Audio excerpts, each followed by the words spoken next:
राजू की बीवी एक गरीब घराने से ताल्लुक रखती थी। दिखने में वो इतनी खूबसूरत नहीं थी, लेकिन दिल की भी बहुत नेक थी। इसके बरअक्स रामू की बीवी बहुत मॉडर्न थी और हर वक्त मेकअप करती रहती थी।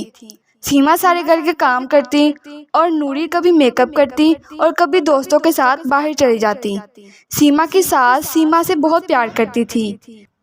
नूरी सीमा को इसकी बदसूरती की वजह से बहुत बातें करती थी। नूरी की सारी बातें सीमा के दिल पर लगती थीं और वो बहुत रोती थी। एक दिन नूरी ने किसी ब्यूटी पार्लर वाली से क्रीम खरीदी। रात को जब वो सोने लगी तो इसने वो क्रीम अपने चेहरे पर लगाई। जब वो सुबह उठी तो वो आईने में अपना चेहरा देखकर ऊंची ऊंची रोने लगी और अपनी सास के पास गई। जब नूरी सास के पास गई तो सास ने इसे पहचानने से इनकार कर दिया।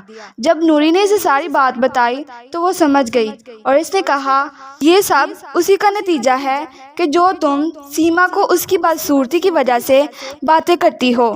इस पर नूरी को शर्मिंदगी महसूस हुई। इसने सीमा से माफ़ी मांगी।